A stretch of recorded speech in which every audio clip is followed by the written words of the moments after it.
What is going on, nation? This is your boy Seaton, coach of your Lehigh Valley Phantoms, bringing you our PWC Season 8 Week 2 battle against Justin, coach of your Tampa Bay Rays.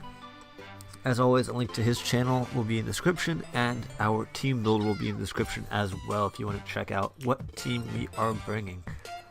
Last week we picked up a nice 5-0 win against Luna, so hopefully we can continue that with our interesting team, I guess is a good way of putting it. So let's get into team preview. We brought the Arcanine, the Hoopa, the Mega Venusaur, Kyurem Black, Jellicent, and the Cobalion. So looking over things, I think this is going to be a pretty defensive game based off of his team, and then I'm assuming he had the same sense looking at mine. So I expect him to want to lead off with his Cobalion. Sorry, I'm playing with the bottle opener. I need to stop that. I'm expecting him to want to lead off with his Cobalion. So I'm going to lead off with my Buzzwole. Ooh, these dimensions are off. That's annoying. Can I fix that? Is that something I can fix? Nope, guess not. Alright, I'm just going to leave it because I don't want to restart this. Actually, maybe I can move. Nope.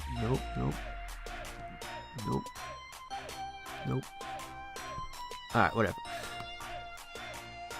I am killing it. There we go. That's kind of close-ish.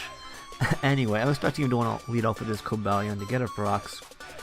And I'm going to lead off with my Buzzwole to immediately threaten that thing out and force him into his Arcanine.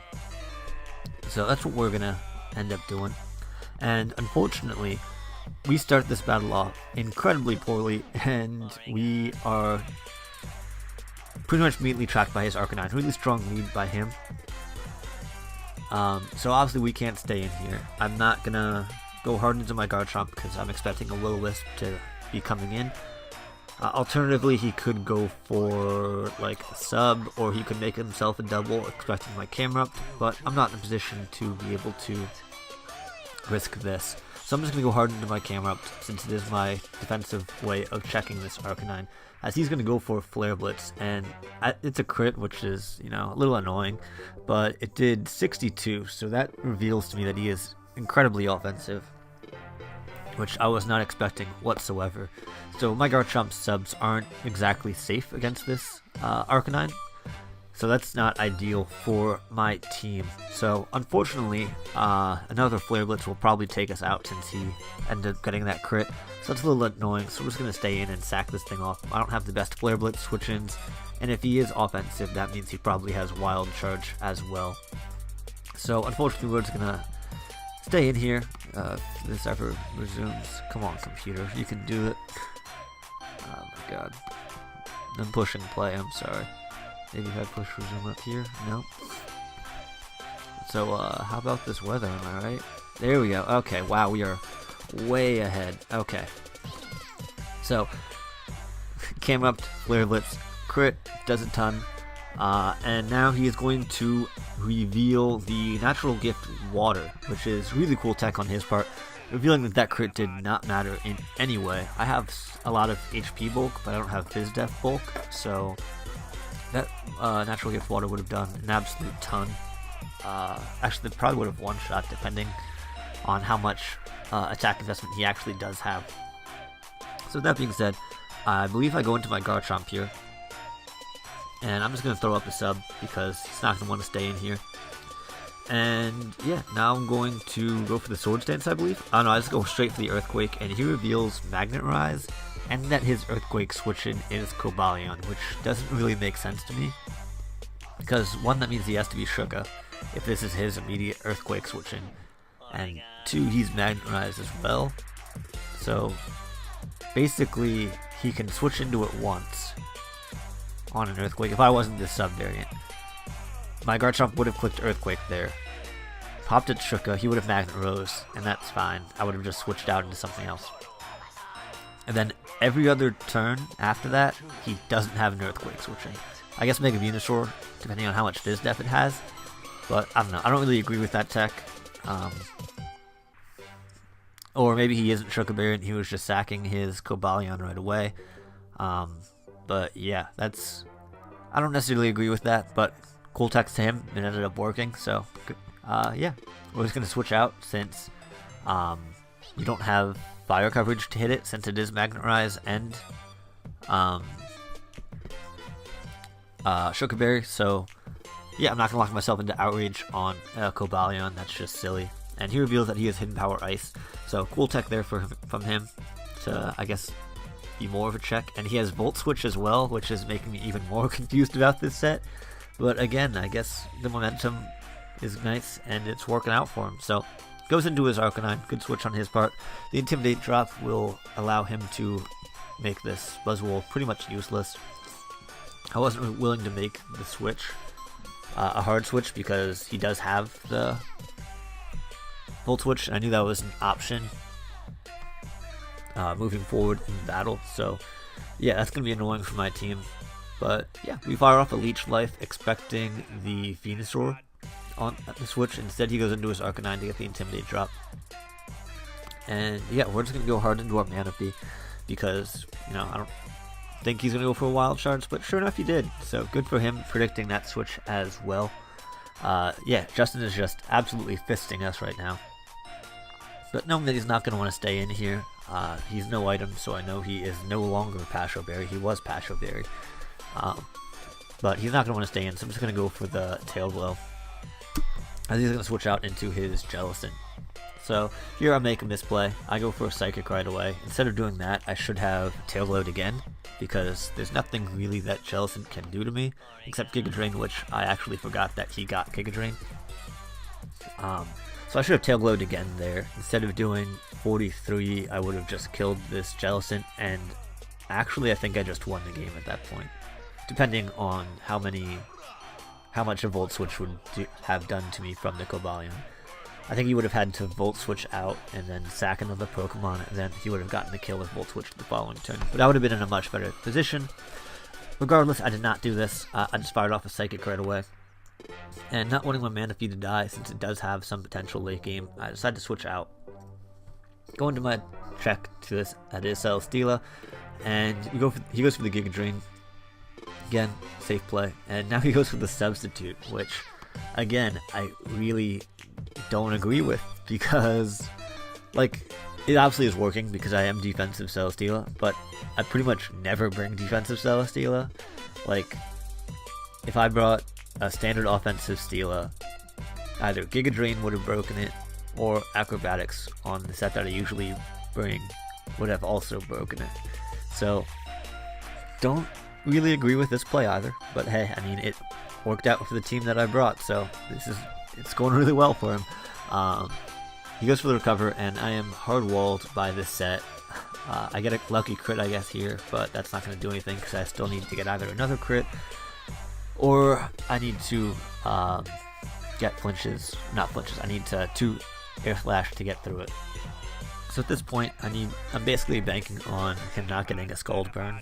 If he never gets a Scald Burn, I can slowly whittle this thing down, because Heavy Slam also 2-hit KOs on a sub. And I'm getting Leftovers Recovery if he never gets a burn. So that's my gameplay number 1, pray for no hacks. And we're just gonna do this. This happens a bunch of times, then he gets the burn. So I am no longer gaining health on this, and he is going to effectively outstall me. So I'm going to train him into this kind of mentality a couple times to get him into this same rhythm, so that way I can eventually get into my Garchomp, and then I can set up a sub, and he will not be able to break a sub from my Garchomp, and I can try to get up a Swords Dance and break through this thing. So that's going to be the mindset here. We're going to train him, I think it's with 2 subs. Yeah, so he's going to go for the sub here after the train, and we're going to go for a sub of our own, because as we mentioned in the team builder, our investment shouldn't allow Scalds to break, but sure enough, he has enough special attack investment to break a sub. So, don't really know what possessed him to put special attack into this Jellicent, but he did, so he is literally just fisting our team. Like, this is really bad. After the battle, I saw his team builder today, actually.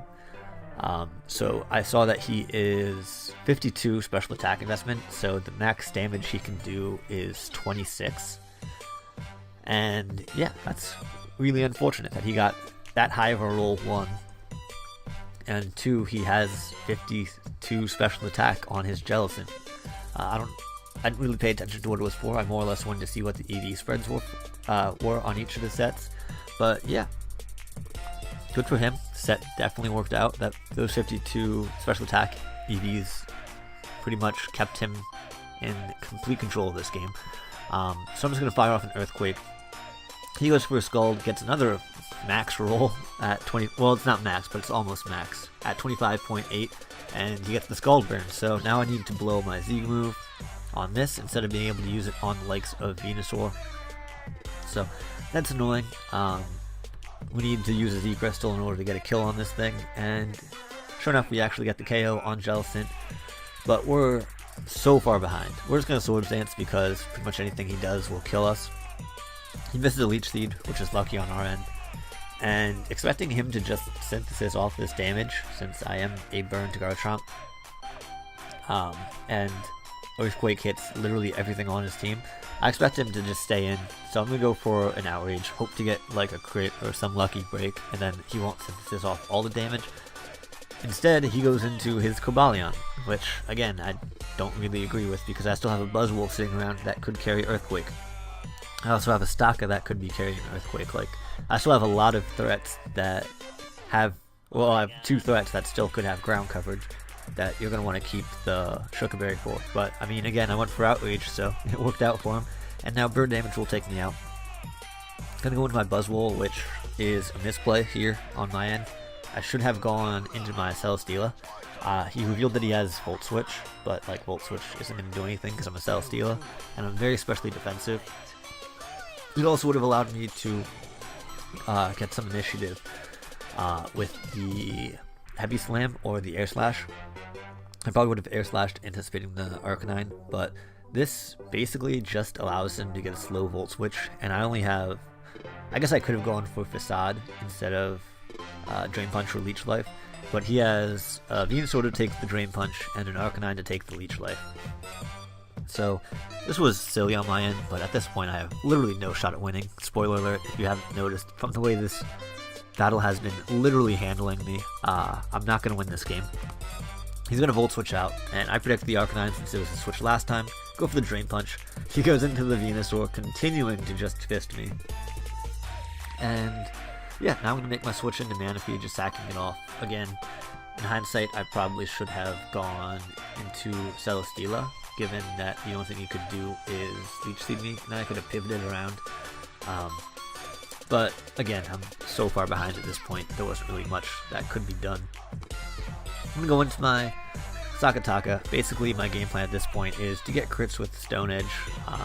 I go for the Gyro Ball, anticipating him to be whatchamacallit. Well, not anticipating, but hoping that he was not negative speed nature 0 IVs, but sure enough, he is that as well, which is really solid prep on his part. Allowing this Gyro Ball only to do 40%. He's going to go for the Earthquake, which only did 54, which I was really surprised about. But now we go for Stone Edge crits. We connect the first one, which was pretty lucky, and he's just going to synth off. Smart play. Keep himself healthy. Go for another Stone Edge. Don't get a crit once again. Not that it's like in favor. It was just my only real hope of getting a kill. I get a crit on the first Air Slash, which would have been nice the previous turn, but alas, we don't get that. Now he's just going to click here and click Synthesis, and I just leave the game at this point because there's no point in playing this out. Like, he's just going to click Synthesis as I slowly die to burn damage, so there's no point in me sitting here for that battle. And then he also has a ton of reliable answers to my Buzzwheel, so this game wasn't going to get the differential changed at all, so I just dipped out. Really good game to Justin. His team literally directly counter-teamed mine, so I don't really know that there was much I could have done in this situation. I mean, I could have played better. If I had gotten the lead guessed correctly, I think I would have been in a much better position, but literally from turn 1, he just fisted me, so good game to Justin. Unfortunately, that brings us back to neutral in terms of differential, since we did get 5-0'd here. Really embarrassing on my end, which I'm not happy about. I kind of regret not bringing, I'm not going to say the best team, but I had other sets that definitely performed better in this game that I wanted to save. because based off of the way my mocks went, as I mentioned, my team builder, I 6-0'd one, I 5-0'd the other, and then I 2 or 3-0'd the third mock. So I was very confident going into this game. Unfortunately, his sets were ridiculous and just absolutely fisted me. So yeah, really great prep to Justin, a great game, and yeah, hopefully we can play in playoffs and I can put in a better performance. If not, actually I probably won't make playoffs, who am I kidding? So yeah, anyway, moving on. Next week we play Carlos, so hopefully we can get back on track. Yeah, that's about it. So peace.